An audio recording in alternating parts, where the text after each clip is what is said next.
The ruins of Castellum Noctis lay shrouded in fog, the skeletal remains of an ancient fortress perched high above a forgotten valley. For centuries, the castle had been the subject of whispered rumors, a place where time had ceased, and shadows harbored secrets too dark to speak aloud.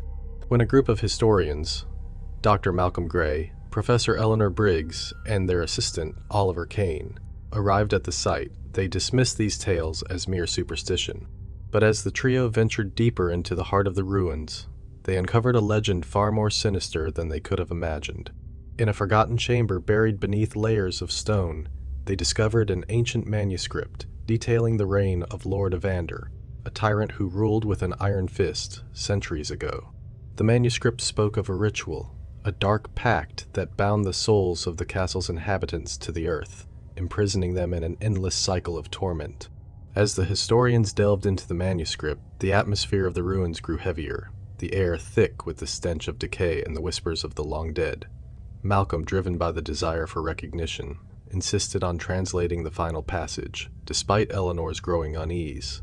With each word he spoke aloud, the ground beneath them trembled, and the shadows in the corners of the room seemed to thicken, coiling like smoke. Oliver's flashlight flickered, casting erratic beams across the crumbling walls. The smell of rotting flesh became overpowering, and the cold breath of the past seemed to exhale from the very stones. As Malcolm finished the incantation, the temperature dropped, and a deafening silence fell over the castle. Then, from the darkness, a low guttural voice began to echo, words spoken in a language older than the ruins themselves. The historians' breath caught in their throats as they realized they had awakened something ancient and malevolent. Lord Evander had returned. The specter materialized before them, a towering figure clad in tattered robes, his eyes burning with a cold, vengeful fire. His presence was a black hole, sucking the warmth and light from the room. His voice, a chilling whisper, echoed through their minds, recounting the horrors he had inflicted and the curse that bound him to this place.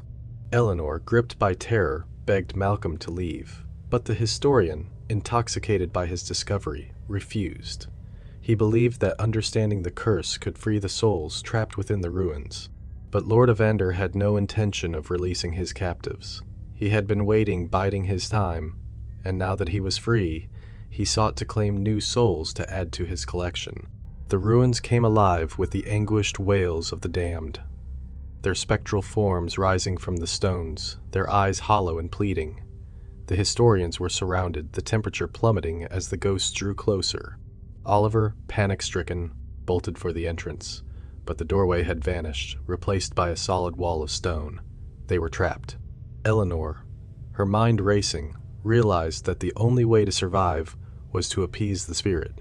She grabbed the manuscript from Malcolm and began to chant a counter-ritual she had deciphered from the margins. Lord Evander, however, was not so easily swayed. He advanced on Malcolm, who was paralyzed with fear, unable to tear his gaze from the specter's hollow eyes. With a single gesture, Evander reached into Malcolm's chest, his hand phasing through flesh and bone to grip the historian's heart. Malcolm screamed, his body convulsing as the life was drained from him, his soul ripped from his body and added to the spectral host. Eleanor finished the incantation, just as Lord Evander turned his attention to her. The ghostly forms recoiled, their wails rising to a crescendo before they were abruptly silenced.